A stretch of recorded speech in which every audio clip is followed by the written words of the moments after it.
10 मौलाना सफ़ीउर रहमान मुबारकपुरी की इसकी समझ लीजिए शरह है। तो आइए इसी के ऊपर चलते हैं इस मामले को समझने के लिए कि जनाब ये समझ लीजिए 738 नंबर या 738 नंबर पेज है और ये समझ लीजिए जिल्द नंबर 2 है। ठीक है, जिल्द नंबर 2 के जब 738 नंबर पेज के ऊपर जाएं तो जिस वक्त हिंद का मामला आता है ना, हज़रत आयशा से जो रवायत है और ये बाबुन नफ़क़ात है, बाबुन नफ़क़ात के अंदर यह नफ़क़े का हवाले से बयान आ रहा है। तो अबू सुफियान की बीवी जब नबी इस्लाम के पास हाजिर हुई ना कि जनाब के अबू, लिखा हुआ बाकायदा, हम पहले यहाँ से पढ़ देते हैं आपके सामने कि अल्लाह के रसूल, अबू सुफियान एक कंजूस आदमी है, मुझे वो सिर्फ इतना खर्च नहीं देता जो मेरे और मेरे बच्चों के लिए काफ़ी हो, मगर ये कि मैं पोशीदा तौर पर कुछ ले लूँ तो ऐसा करने में मुझे कुछ गुनाह होगा। हुज़ूर इस्लाम ने फरमाया भले तरीके से तुम इतना माल ले सकती हो जो तुम्हारे बच्चों के लिए काफ़ी हो। ठीक है, ये हमने नहीं अबू सुफियान को या इन लोगों को किसी को भी कंजूस नहीं लिखा, ये दारुस्सलाम के तर्जुमे में लिखा जा रहा है जो कि समझ लीजिए इस्लाम कबूल करने के मामले के ऊपर ये हिंद नबी अलैहिस्सलाम के पास हिंद बिन्त उतबा आई। ठीक है, अब ये तो हदीस आ गई।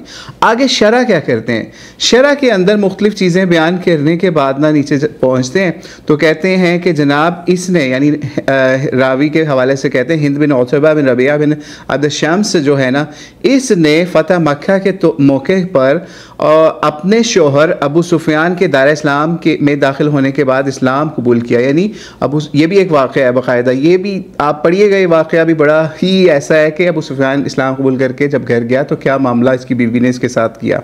ठीक है, तो खैर अबू सुफियान के दायरा इस्लाम के कबूल करने में वाला मामला और इसके वजह क्या है आगे सुनते चाहिए। वो कहते हैं इसने फ़तह मक्का के मौके पर अपने शोहर अबू सुफियान के दायरा इस्लाम में दाखिल होने के बाद इस्लाम कबूल किया। इसका वालिद उतबा और चचा शैबा और भाई वलीद, 3 मेन रिश्तेदार, कौन, वालिद, चचा और भाई, 3 मेन रिश्तेदार इसके ग़ज़वा बदर के रोज़ कत्ल हुए थे और ये वाक़या इसकी तबीयत पर बड़ा शाक गुजरा। यानी इसके 3 ये बड़े रिश्तेदार, भाई भी, बेटा भी और इसका बाप भी, जब कत्ल हो गए बदर में तो ये वाक़या इसकी तबीयत पर बड़ा शाक गुजरा। बस जब हज़रत हमज़ा रज़ियल्लाहु ताला अन्हु शहीद किए गए तो इसने यानी हिंद ने इनका पेट चाक करके कलेजा निकाल कर चबाया मगर निगल ना सकी और बाहर फेंक दिया। 14 हिजरी को मुहर्रम में वफ़ात हुई।